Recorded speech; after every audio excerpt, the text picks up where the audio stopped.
Hello बच्चों, good morning to all of you. आज हम लोग हिंदी मीडियम का 39 क्लास पढ़ने वाले हैं और आज हम सीखेंगे विद्युत फ्लक्स के बारे में। ये आपके एग्जाम के लिए काफ़ी ही महत्वपूर्ण होता है, तो आप इसको ध्यान से समझेंगे। ओके, तो चलिए सबसे पहले लिखते हैं कि ये हमारा हिंदी मीडियम का बैच है।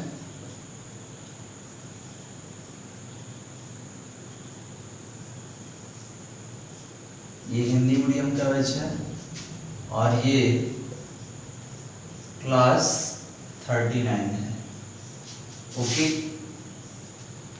अब आज का टॉपिक क्या होगा, तो बहुत ही महत्वपूर्ण टॉपिक है जिसके बारे में हमने बात किया है। इसका नाम है विद्युत फ्लक्स। विद्युत फ्लक्स या कहीं कहीं विद्युतीय फ्लक्स भी कहा जाता है। क्लियर है? इसको इंग्लिश में क्या बोलेंगे, तो इसको इंग्लिश में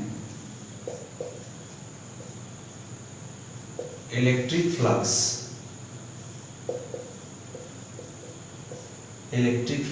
कहा जाता है। ओके, तो हमने हेडिंग क्या दिया, विद्युत फ्लक्स, इलेक्ट्रिक फ्लक्स। अब ये इलेक्ट्रिक फ्लक्स होता क्या है, तो बहुत ही साधारण है, इसको ध्यान से समझिएगा। किसी विद्युत क्षेत्र में स्थित किसी खास क्षेत्रफल के सतह से गुजरने वाली विद्युतीय बल रेखाओं की संख्या को विद्युतीय फ्लक्स कहा जाता है। अब इसको डायग्राम से समझेंगे क्योंकि ये डायग्राम से रिलेटेड है। हमने बोला कि किसी विद्युत क्षेत्र में स्थित कोई सतह हो गया, सतह मतलब इसके पास क्षेत्रफल है, मतलब लंबाई गुने चौड़ाई। तो आप देख सकते हैं कि सर ये कोई क्षेत्रफल दिखाई दे रहा है, कोई सतह दिखाई दे रहा है, और इस सतह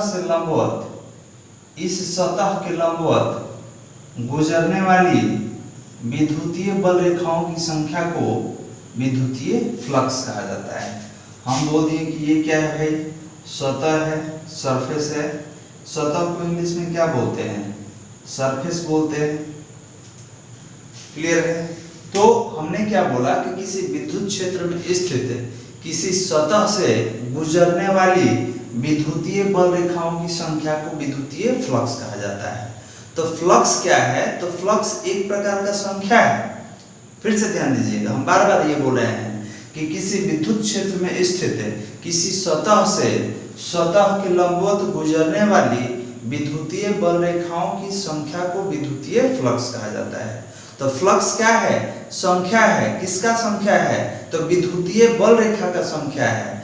यह संख्या कहां पर लेंगे, तो किसी सतह से होकर गुजरने वाले विद्युतीय बल रेखा का ही संख्या लेना है।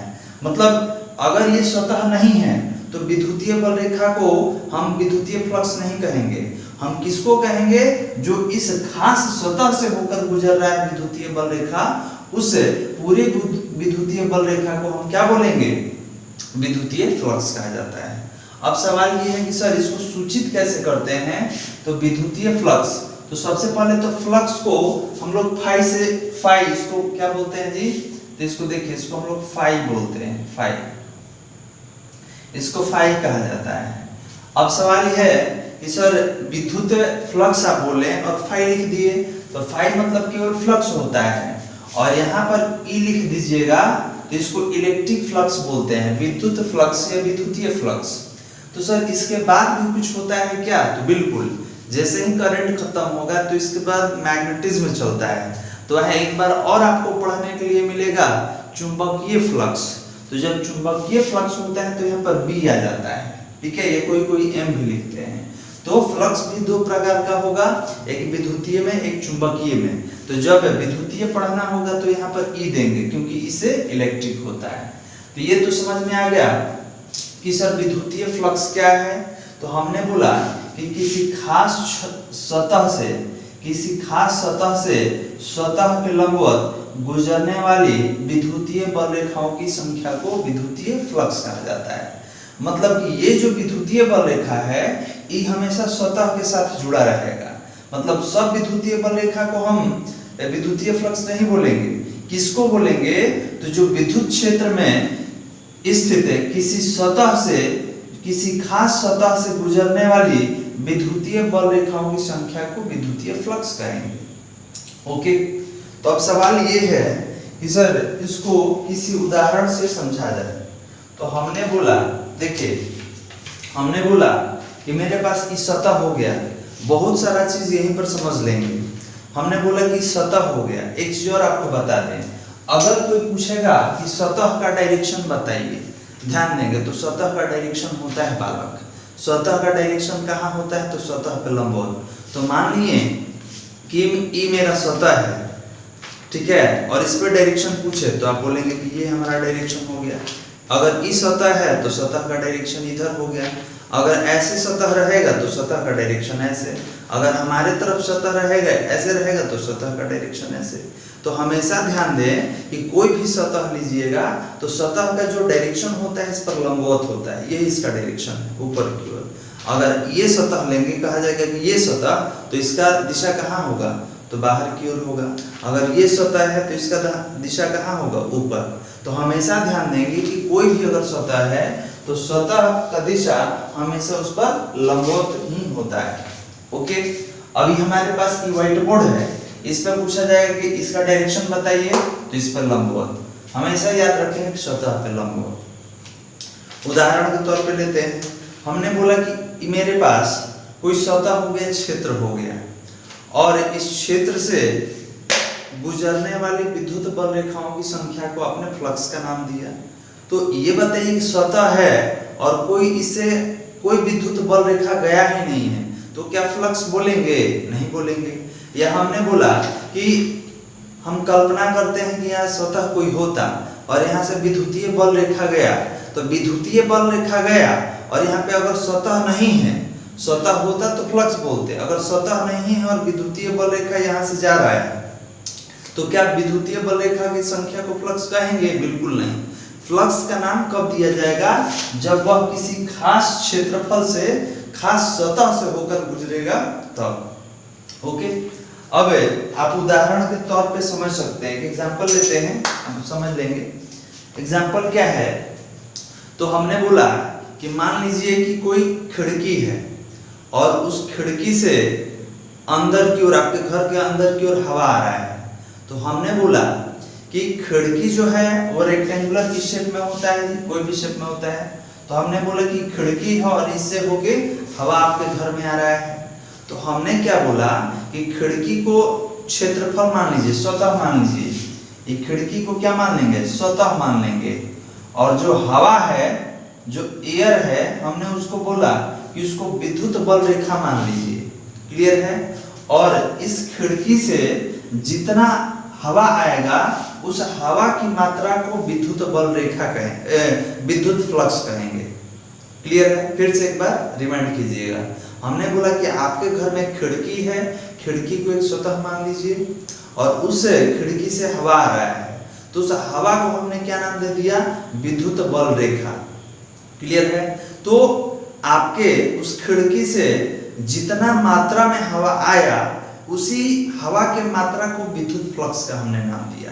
तो अब ये बताइए कि अगर खिड़की छोटा है तो कम हवा आएगा और खिड़की बड़ा है तो ज्यादा हवा आएगा। तो आपने बोला कि सर खिड़की कम है तो कम हवा है, मतलब फ्लक्स कम हो गया, और खिड़की बड़ा हो गया तो अधिक मात्रा में हवा आएगा तो फ्लक्स अधिक होगा। तो बिल्कुल सही। हमने बोला कि फ्लक्स किस पर डिपेंड करता है, सतह के क्षेत्रफल पर डिपेंड करता है। अगर सतह का क्षेत्रफल अधिक है तो अधिक विद्युत बल रेखा गुजरेगा तो फ्लक्स का मान अधिक होगा। अगर सतह का क्षेत्रफल छोटा है, कम है, तो कम विद्युत बल रेखा गुजरेगा और फ्लक्स का मान क्या होगा, कम होगा। क्लियर है।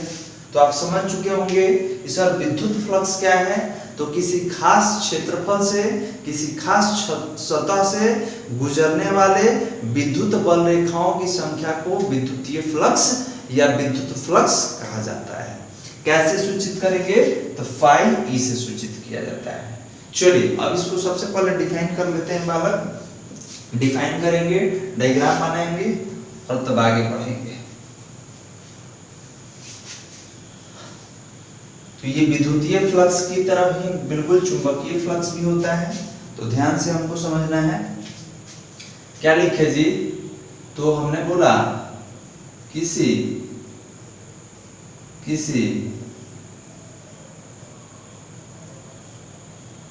विद्युत क्षेत्र में स्थित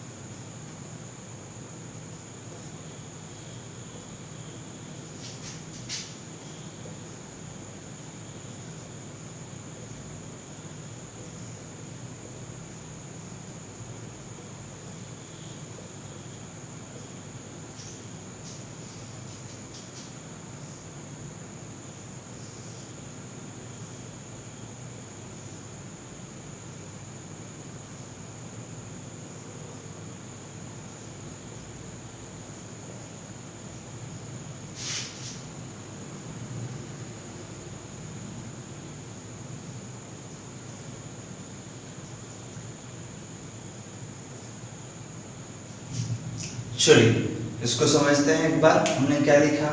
तो हमने बोला कि किसी विद्युत क्षेत्र में स्थित किसी पृष्ठ के लंबवत, अब देखिए ये पृष्ठ है और इस पृष्ठ के लंबवत, उदाहरण के लिए हम यहाँ पे ले रहे हैं, हमने बोला कि हमारे पास एक पृष्ठ है जी, ध्यान देंगे ये पृष्ठ है और अगर विद्युत बल रेखा इधर से गुजरा, यहाँ से होके जाएगा, देखिए विद्युत बल रेखा यहाँ से इस पृष्ठ से होके गया है, तो इस सतह पे लंबवत हुआ कि नहीं? ठीक है, क्योंकि ये सतह है और ये विद्युत बल रेखा गया, तो बताइए यहाँ पे सतह के साथ कितना कोण बना? 90 डिग्री। तो इस सतह पे क्या हुआ? लंबवत। अगर इस सतह के बराबर जाता तो इसको क्या बोलते हैं? समानांतर। लेकिन सतह ऐसे है और विद्युत बल रेखा ऐसे गया है, तो क्या हम लिखे हैं? तो किसी पृष्ठ के लंबवत गुजरने वाली विद्युत बल रेखाओं की संख्या को उस पृष्ठ का फ्लक्स कहा जाता है। अब देखिए उदाहरण के तौर पे हम मानिए कि मेरा कोई सतह है या पृष्ठ है और हमने बोला कि इससे देखिए 1 2 3 करके इसे हम बोल दिए कि 50 विद्युतीय बल रेखा गया है। देखिए मानिए कि विद्युतीय बल रेखा है, इससे होके गया है। देखिए ये ऐसे कहीं भी जाएगा तो फ्लक्स नहीं बोलेंगे, फ्लक्स कब बोलेंगे? तो किसी खास पृष्ठ से होके गुजरे। अब फ्लक्स किसका होता है? तो इस पृष्ठ का होता है, इस पृष्ठ का फ्लक्स बोलेंगे। क्लियर है? तो आपने बोला कि सर इस सतह से अगर 50 विद्युतीय बल रेखा जाएगा तो हम बोलेंगे कि इसका फ्लक्स 50 है। अगर 60 विद्युतीय बल रेखा जाएगा तो क्या बोलेंगे? फ्लक्स इसका क्या है? 60 है। अगर 100 जाएगा तो इसका फ्लक्स क्या बोलेंगे? 100 है। क्लियर है? तो आपने बोला कि सर विद्युत बल रेखा इधर से गया, तो ये जब तक विद्युत बल रेखा इस सतह से नहीं गुजरेगा तब तक इसको फ्लक्स का नाम नहीं दिया जाएगा। तो सवाल ये है कि सर फ्लक्स को सूचित कैसे करेंगे? तो फ्लक्स को फाई ई द्वारा सूचित किया जाएगा, इसको इलेक्ट्रिक फ्लक्स कहा जाता है। और आप ये चिन्ह पढ़ चुके हैं, इसको हम लोग फाई बोलते हैं, फाई कहा जाता है। ओके, इससे आप परिचित होंगे। अब ये हमने सतह बोला, देखिए सतह है और क्षेत्रफल, क्योंकि सतह का ही क्षेत्रफल होता है, तो क्षेत्रफल को a से भी लिया जाता है और हम यहाँ पे क्षेत्रफल को s से लेंगे क्योंकि s से सरफेस होता है। ओके, तो आप कहीं कहीं a भी देखेंगे, कहीं कहीं s भी देखेंगे। अब देखिए यहाँ लिख सकते हैं कि अतः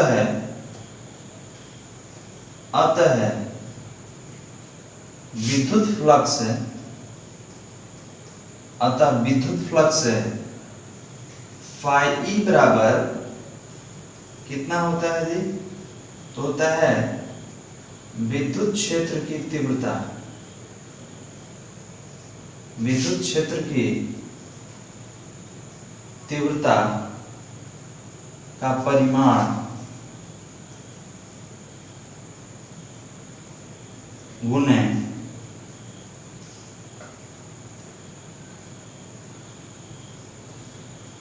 सतह का क्षेत्रफल। क्लियर है?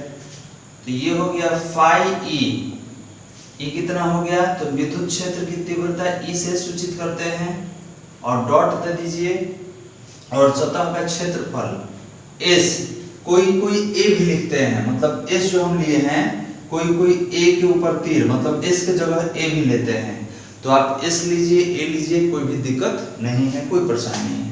तो हमने बोला कि सर विद्युतीय फ्लक्स क्या है, और देखिए बीच में डॉट दिया हुआ है, तो सर डॉट क्यों दे दिए? तो याद कीजिए 11th में हम पढ़े थे क्रॉस प्रोडक्ट एक डॉट प्रोडक्ट। डॉट प्रोडक्ट को अदिश गुणनफल कहा जाता है, क्रॉस प्रोडक्ट को सदिश गुणनफल। तो यहाँ पे फाई ई फ्लक्स के ऊपर तीर नहीं है, इसका मतलब कि विद्युतीय फ्लक्स कैसा राशि है? अदिश राशि। क्यों सर अदिश है? तो आपने अभी क्या बोला कि किसी सतह से गुजरने वाले विद्युतीय बल रेखाओं की संख्या को फ्लक्स कहेंगे। तो ध्यान देंगे फ्लक्स क्या है, तो एक संख्या होता है, और संख्या कभी भी अपने आप में सदिश नहीं होता है, ठीक है। तो ये अदिश राशि है, ये दोनों क्या है? सदिश है। तो इसको क्या बोलेंगे? दो सदिशों का अदिश गुणनफल। क्लियर है? तो आप बोलेंगे कि सर ये तो डॉट प्रोडक्ट होता है, डॉट प्रोडक्ट है, अदिश गुणनफल है।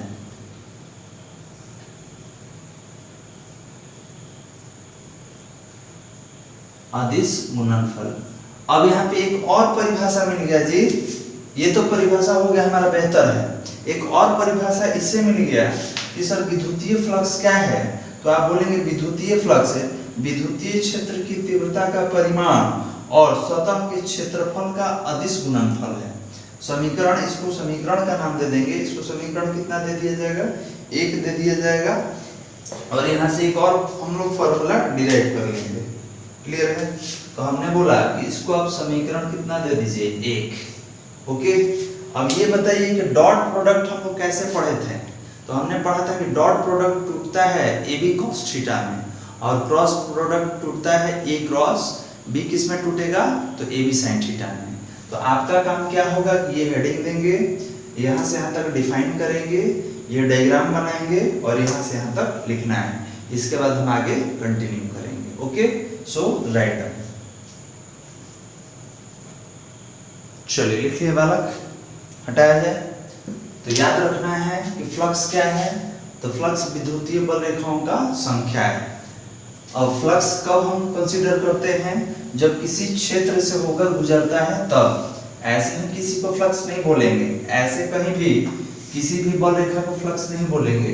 कब बोलेंगे? तो जब किसी सतह से होकर गुजरेगा तब उसको कहा जाएगा, और वो भी किसका फ्लक्स होगा? तो सतह का फ्लक्स होता है। तो अब ध्यान देंगे, इसके बाद क्या हम लोग फ्लक्स को फाई ई, और ये कैसे टूटेगा? तो ई एस कॉस थीटा, ये समीकरण 2। ये कहां से आ गया? याद कीजिए 11th में हमने पढ़ा था कि ए डॉट बी बराबर क्या होता है? तो ए डॉट बी बराबर होता है ए बी कॉस थीटा। इसको दो सदिशों का अदिश गुणनफल कहा जाता है। अब यहाँ पे हम ये भी बोल सकते हैं, समीकरण 1 से हम कह सकते हैं कि एक और परिभाषा मिल जाएगा जी। क्या कह सकते हैं जी? कह सकते हैं कि इन्वर्टेड कॉमा में विद्युत फ्लक्स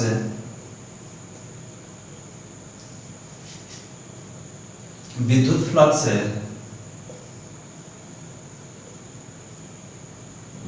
क्षेत्र की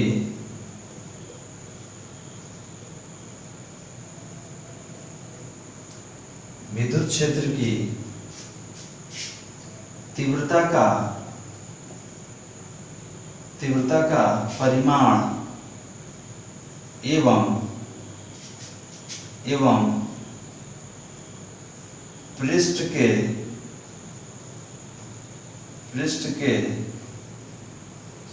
परिमाण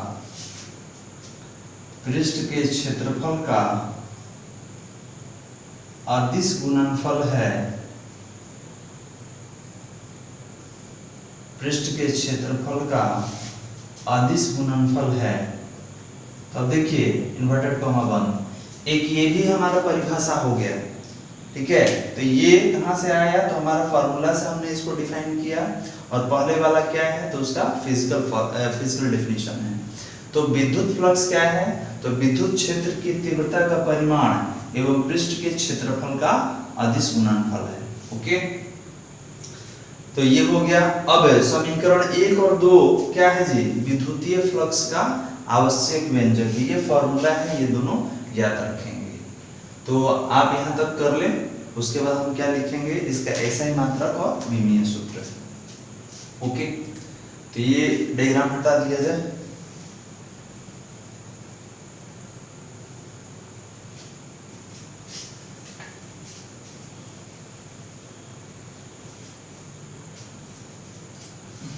लिख ले इसको, हो गया बालक। चलिए अब आते हैं SI मात्रक एवं विमीय सूत्र पर। सर विद्युत फ्लक्स का SI मात्रक और विमीय सूत्र कितना होता है? ध्यान देंगे, ये जो टॉपिक हम लोग पढ़ रहे हैं, ये यहाँ से आगे जो भी आप पढ़ेंगे हर जगह यूज होगा, बार बार फ्लक्स का नाम आएगा, इसका SI मात्रक विमीय सूत्र बार बार बात होगा। तो आप ध्यान देके ये सारा टॉपिक पढ़ेंगे। ओके, तो हमने क्या बोला कि किसी खास क्षेत्र से गुजरने वाले विद्युतीय बल रेखाओं की संख्या को विद्युतीय फ्लक्स कहा जाता है।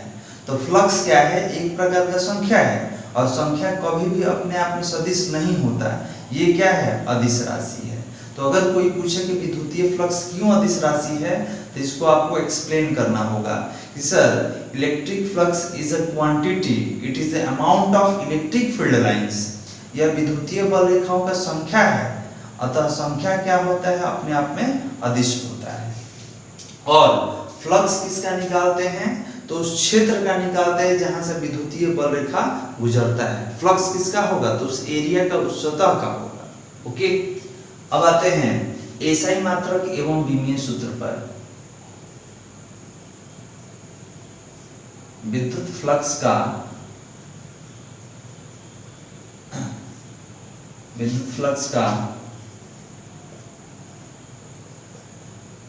SI मात्रक एवं विमीय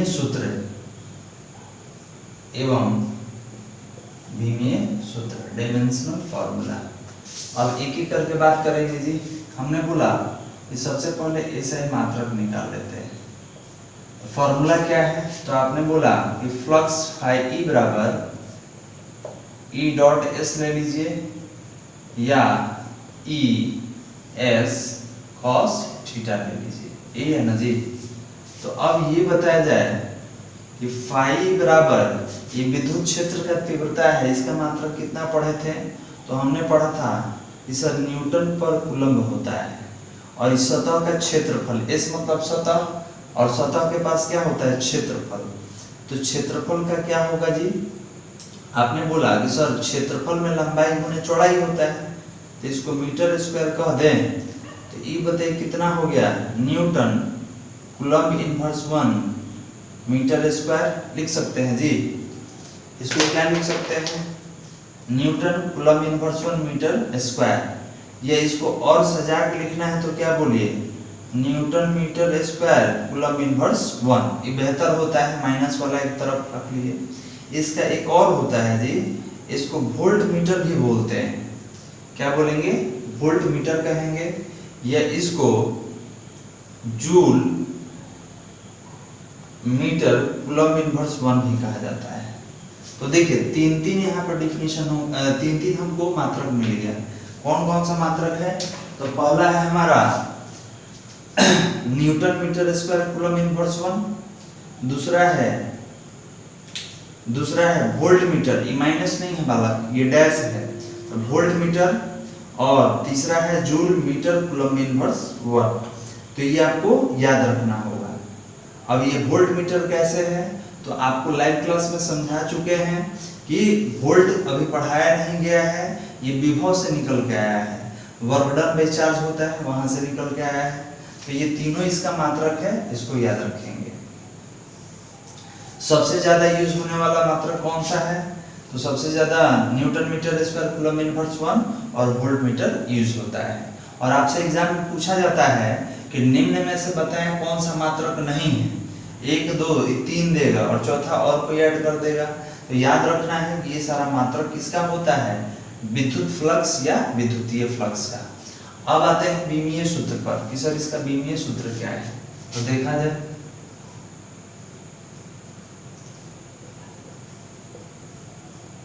तो फॉर्मूला क्या है जी, फाई ई बराबर ई डॉट एस या एस कॉस थीटा, ये है ना जी। तो अभी हमने क्या पढ़ा कि सर ये तो विद्युत क्षेत्र का तीव्रता है, ठीक है। अगर कोई नहीं जानते हैं तो इसको भी तोड़ दीजिए।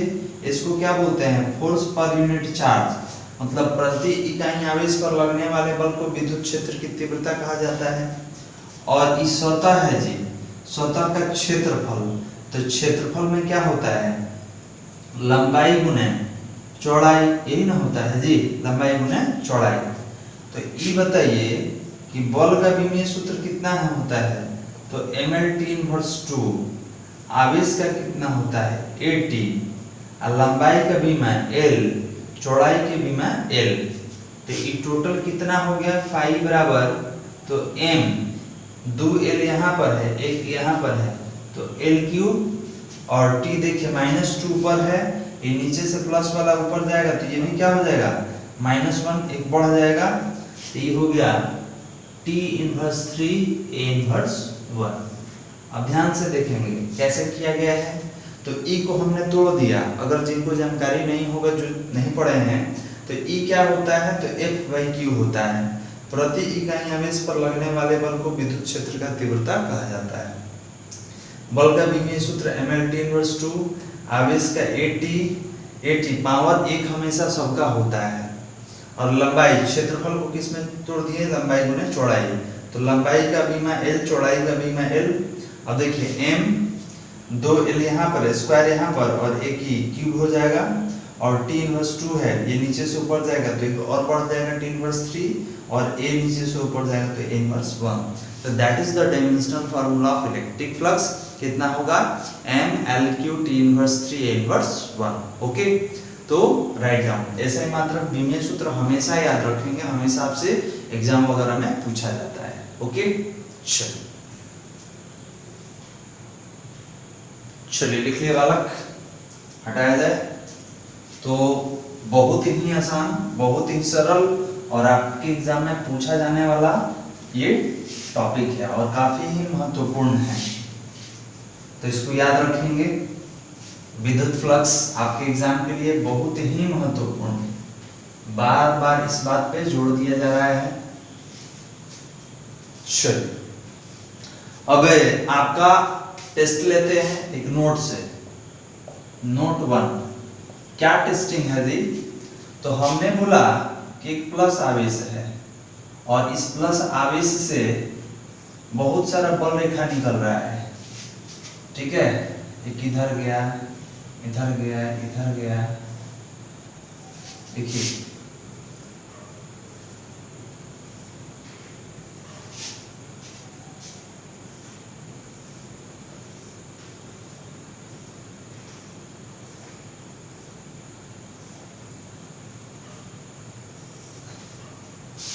चलिए ये क्या है जी सर, तो विद्युत बल रेखा है। कैसे समझ गए सर, तो याद कीजिए हमने क्या पढ़ा है कि विद्युत बल रेखा कहाँ से निकलता है, तो प्लस से निकलता है, और किधर जाता है, तो जिधर माइनस होता है उधर जाता है। बहुत बेहतर। तो हमने बोला कि जितना अभी डायग्राम बनाए ये सब क्या है, विद्युत बल रेखा है, सब प्लस से होके निकला है, यहाँ से निकल रहा है। क्लियर है। अब हम बोले कि यहाँ पे दो सतह लेंगे, कौन कौन सतह लिया जाए, तो देखिए हम डायग्राम समझते हैं। हमने बोला कि एक सतह यहाँ ले लिए, ठीक है, और एक सतह यहाँ लिए, एक सतह यहाँ लिए, इसका नाम दे दिए सरफेस S1 और इसका नाम दे दिए सरफेस S2।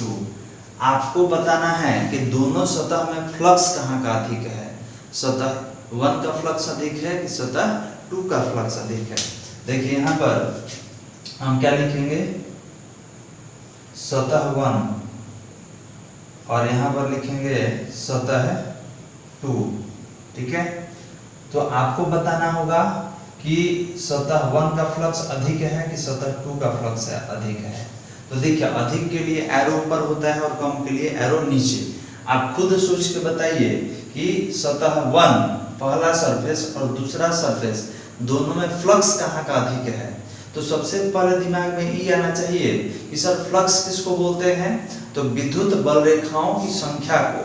तो क्या विद्युत बल रेखाओं की संख्या को बोलेंगे कि किसी क्षेत्र से गुजरने वाले विद्युत बल रेखाओं की संख्या को कहा जाता है। तो बिल्कुल किसी क्षेत्र से गुजरने वाले विद्युत बल रेखाओं की संख्या को विद्युतीय फ्लक्स कहा जाता है। तो ये पहला क्षेत्र, ये दूसरा क्षेत्र। तो हमने देखा कि सर पहला क्षेत्र में केवल 2 ही बल रेखा होकर गुजरा है, जबकि दूसरे क्षेत्र में 1 2 3 4 5 6 7 बल रेखा गुजरा है। तो आप किसको फ्लक्स बोले, तो विद्युतीय बल रेखाओं की संख्या को। तो यहाँ संख्या कम है मतलब फ्लक्स कम है। आपने बोला कि सर यहाँ का फ्लक्स क्या होगा, कम होगा। क्यों, क्योंकि यहाँ पर विद्युतीय बल रेखा का संख्या कम है। कितना है जी, 2 है। और हमने बोला कि सरफेस 2 का फ्लक्स अधिक होगा, यहाँ पर फ्लक्स जो होगा अधिक होगा। कारण क्या है, तो यहाँ पर विद्युतीय बल रेखा का संख्या इससे होकर गुजरने वाले विद्युतीय बल रेखा का संख्या सबसे अधिक है। कितना है, 1 2 3 4 5 6 एंड 7, 7 विद्युतीय बल रेखा होकर इससे गुजरा है। तो आप बोलेंगे कि सतह 1 का विद्युतीय फ्लक्स कम होगा और सतह 2 का विद्युतीय फ्लक्स अधिक होगा। कम के लिए एरो नीचे, अधिक के लिए एरो ऊपर। अब समझ में आ गया होगा ऐसा क्यों। तो हमने बोला कि सब, ये देखिए इतना विद्युतीय बल रेखा है तो सबको हम क्यों नहीं फ्लक्स बोले, क्योंकि सब किसी क्षेत्र से होकर, किसी खास क्षेत्र से होकर नहीं गुजरा है। हम किसको कंसीडर करेंगे, तो कोई किसी खास क्षेत्र से होकर गुजरे, किसी खास क्षेत्रफल से होकर गुजरे, उन्हीं बल रेखाओं की संख्या को फ्लक्स का नाम दिया जाएगा। ओके, चलिए तो आप इसको बना ले बालक। इसके बाद एक और नोट पे आते हैं, नोट नंबर 2 पर। चलिए लिखिए। अब आगे क्या देखने वाले हैं, तो एक समान विद्युत क्षेत्र में हम फ्लक्स को देखने वाले हैं कि फ्लक्स का मान कब कब महत्तम होता है और कब कब न्यूनतम होता है। ओके,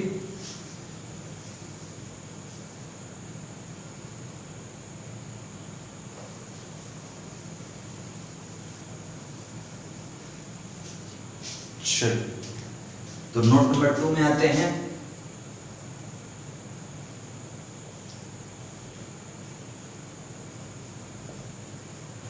एक समान विद्युत क्षेत्र में, एक समान विद्युत क्षेत्र में, विद्युत क्षेत्र में विद्युत फ्लक्स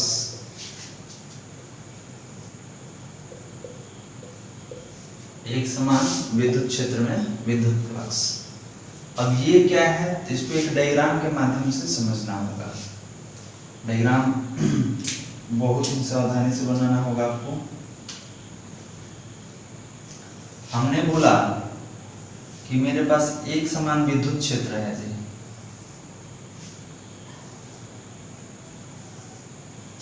एक समान विद्युत क्षेत्र। इसको थोड़ा और बड़ा कर लेते हैं बालक।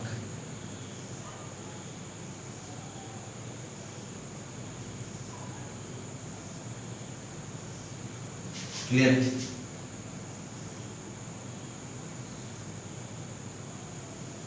तो ये एक समान विद्युत क्षेत्र का अर्थ आप समझ चुके होंगे कि सभी जगह विद्युतीय क्षेत्र की तीव्रता का मान कैसा होगा, बिल्कुल एक समान। यहाँ पर देखिए ये ज्वाइंट जैसा हो गया है, आप इसको ठीक कर लेंगे। ये यहाँ से वहां तक एक ही लाइन है। हमने बोला कि ये यहाँ से यहाँ तक एक ही लाइन है और विद्युत क्षेत्र का तीव्रता का ये दिशा है, मतलब ये ई का डायरेक्शन हो गया। ई समझ में आ रहा है जी, विद्युत क्षेत्र का तीव्रता, इलेक्ट्रिक फील्ड इंटेंसिटी।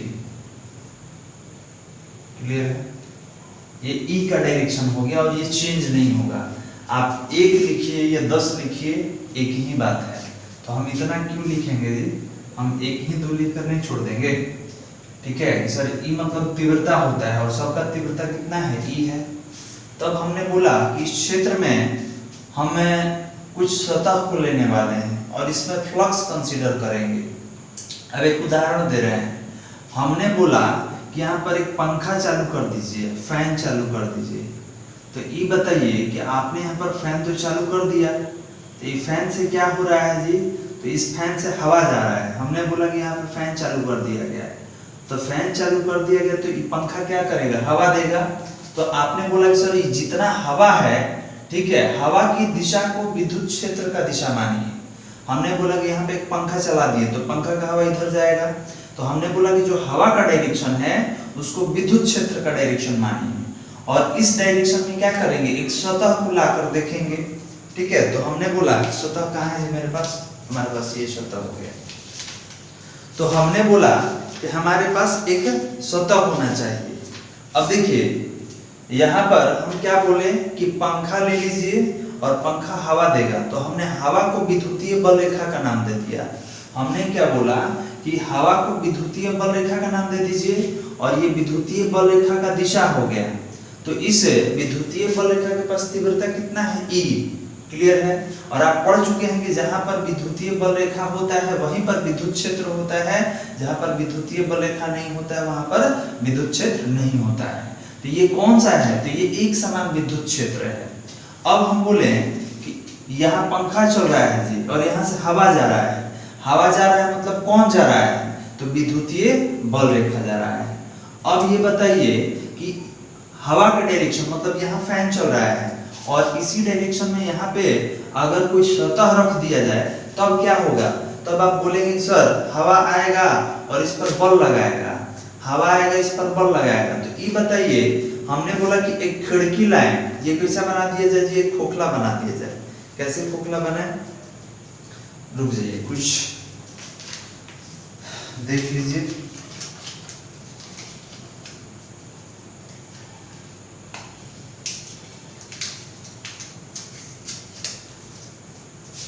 ध्यान देंगे तो इतना बड़ा हो गया। इसको और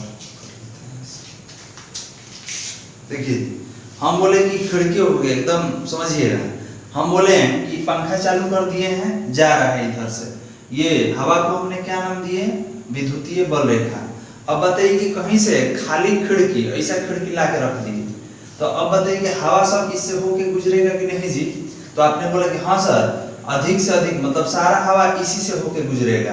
तो जब सारा हवा इसी से होके गुजरा मतलब सारा विद्युतीय बल रेखा इससे होके गुजरा, तो अब बताइए कि विद्युतीय फ्लक्स का मान अधिक होगा कि कम होगा? तो आपने बोला कि सर विद्युतीय फ्लक्स किसको कहा गया है? तो विद्युतीय बल रेखाओं की संख्या को जो किसी सतह से होके, जो किसी क्षेत्र से होके गुजरे।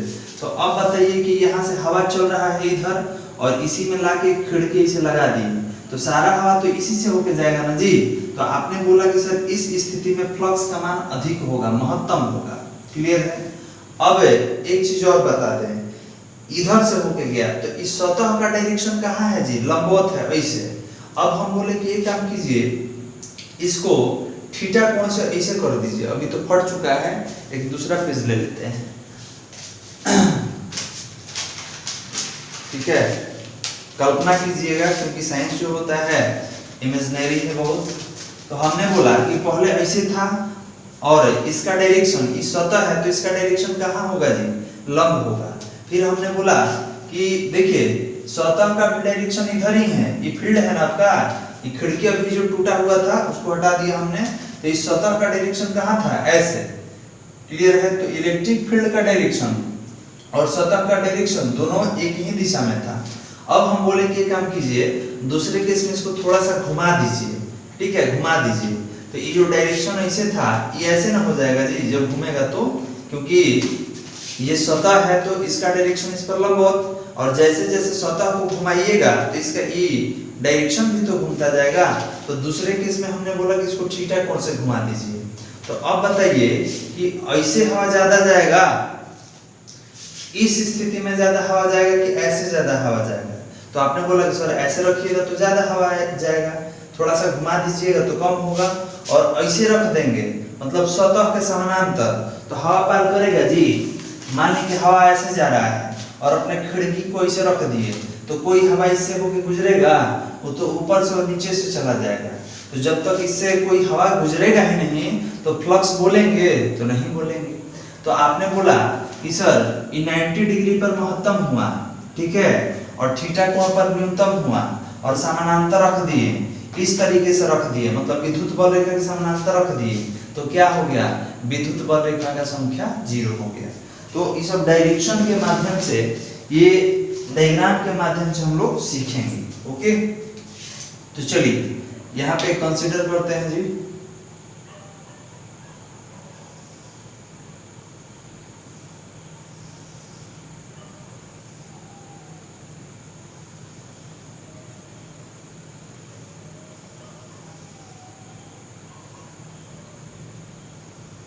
हमने यहाँ पे सतह कंसीडर किया, ये सरफेस ऐसा है और इसका डायरेक्शन कहाँ है, तो सतह का डायरेक्शन देखिए इधर ही लिया गया है, ये सतह का डायरेक्शन हो गया है एस, और इलेक्ट्रिक फील्ड का डायरेक्शन देखिए यहाँ पे ऑलरेडी दिया हुआ है, ये पहला केस। अब दूसरा केस में क्या किया, इसको थोड़ा थीटा कोण से घुमा दिया जाए, थीटा कोण से घुमा दिया जाए। दूसरा केस में देखिए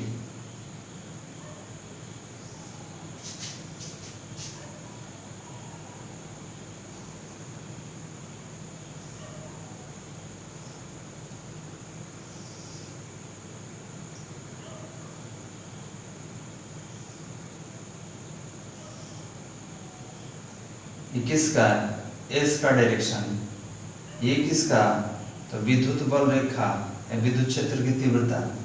कितना कोण से घुमा दिए, इस सतह को कितना कोण से घुमाए हैं, थीटा कोण से घुमाए हैं, ठीक है, ये दूसरा केस हो गया। और तीसरा केस में क्या बोले हम, समानांतर ले लीजिए,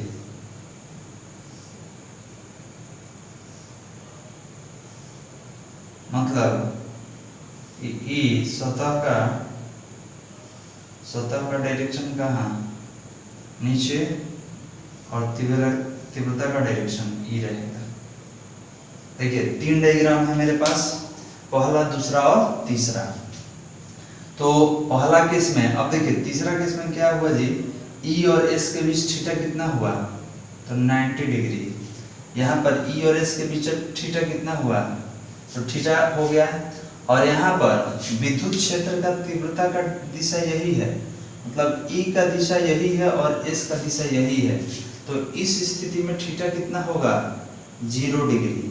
क्यों, क्योंकि जब दोनों एक ही लाइन पे है तो थीटा 0, यहाँ तो थीटा दिखाई दे रहा है। और आपने बोला कि सर सतह को कैसे रख दिए, तो देखिए यही आपका सतह है, इसको विद्युत बल रेखा के समानांतर रख दिए, तो कोई हवा जाएगा जी। और बताइए सतह का डायरेक्शन नीचे आ गया, पहले ऐसे था, फिर थीटा कोण से घुमा, फिर नीचे आ गया, तो सतह का डायरेक्शन नीचे और विद्युत क्षेत्र का डायरेक्शन इधर, तो थीटा कितना हो गया, 90। अब थोड़ा कहा गया कि एक काम कीजिए, तीनों स्थिति में थोड़ा फ्लक्स निकाल लीजिए। तो हमने बोला कि इसको पहला स्थिति नाम दीजिए, इसको दूसरा स्थिति नाम दीजिए और इसको तीसरा स्थिति। तीनों स्थिति में फ्लक्स बताइए। तो देखिए पहला स्थिति में हाई ई बराबर कितना होता है जी, तो आपने बोला कि E S cos theta, clear है। थीटा का वैल्यू पहला केस में कितना है, 0 डिग्री। तो आपने बोला कि फाई बराबर E into S cos 0 degree, cos 0 का वैल्यू 1, तो फाई ई बराबर कितना मिल गया जी, ई एस हो गया ना जी। चलिए दूसरा केस में आते हैं, फाई बराबर कितना होता है, तो ई एस कॉस थीटा। अब दूसरा में कितना है, तो थीटा ही है, यहाँ पे कोई वैल्यू नहीं है, तो फाई बराबर कितना हो गया, E S cos theta, clear है। और तीसरा केस में आते हैं, तो आपने बोला कि सर ई उधर है, एस नीचे, मतलब थीटा का वैल्यू 90, तो फाई बराबर ई एस कॉस कितना डिग्री, कॉस थीटा, और थीटा का वैल्यू कितना लेना है, यहाँ पे 90 डिग्री लेना है। तो फाई ई बराबर ई एस कॉस 90, कॉस 90 का वैल्यू 0 होता है, और टोटल को क्या बना देगा, 0 0। तो अब बताइए कि तीसरा केस में फ्लक्स कितना आ गया, 0। पहला केस में ES, दूसरा केस में ES cos थीटा और तीसरा में 0। तो आप बोलेंगे कि सर पहला केस में सबसे ज्यादा महत्तम, इसको मैक्सिमम बोलते हैं, महत्तम होगा। दूसरा केस में कितना होगा, तो मिनिमम मतलब कम। और तीसरा केस में कितना होगा, तो 0 होगा, फ्लक्स 0। ठीक है। और यहाँ पे अगर सजाना हो ऐसे दे दे कि φ1, φ2 और φ3, मतलब पहला फ्लक्स, दूसरा फ्लक्स, तीसरा फ्लक्स, तीनों में कौन बड़ा है, तो आप बोलेंगे पहला बड़ा है दूसरा से, दूसरा बड़ा है तीसरा से। अब समझ में आ रहा है ना जी, क्योंकि यहाँ से अधिक बल रेखा गुजरा है तो यहाँ का फ्लक्स अधिक होगा। इसके बाद यहाँ से कम बल रेखा गुजरा है तो यहाँ का फ्लक्स क्या होगा, कम होगा। और यहाँ से कोई फ्लक्स नहीं, कोई विद्युत बल रेखा नहीं गुजरा है। क्यों? क्योंकि आप सतह को कैसे रख दिए, पंखा के सामने ऐसे रखिएगा, खिड़की को ले जाएगा तो इससे हवा ऐसे जाएगा, हवा तो सीधे जाता है। तो आपने बोला कि सर पंखा के सामने रख देगा तो हवा ऊपर से नीचे से गुजरेगा, इससे थोड़ी जाएगा। तो जब इससे नहीं जाएगा तो फ्लक्स कितना हो जाएगा, 0 हो जाएगा। तो ये जितना भी आपको बताए हैं ऑब्जेक्टिव क्वेश्चन में बहुत बार पूछा जाता है। ठीक है। और ये भी दे सकता है डायग्राम से कि बताइए किसका फ्लक्स अधिक है, किसका फ्लक्स कम है। तो आपको करना क्या होगा, आपको डायग्राम ध्यान से देखना होगा और ये बताना होगा कि विद्युतीय बल रेखा का संख्या किस क्षेत्र से होकर अधिक गया है। जहां से विद्युतीय बल रेखा का संख्या अधिक गुजरेगा वहां का फ्लक्स अधिक, जहां से विद्युतीय बल रेखा का संख्या कम गुजरेगा वहां का फ्लक्स कम रहेगा। तो ये आपका डायग्राम है। ये फैन हटा दे रहे हैं, फैन का जरूरत नहीं है, ये आपको समझाने के लिए बताया गया था। आप क्या करेंगे, तो एक समान विद्युत क्षेत्र में विद्युत फ्लक्स ये लिखकर ये डायग्राम बना के ये तीनों केस में इसको दर्शाएंगे। ओके, चलिए इसको लिख लीजिए, इसके बाद हम आगे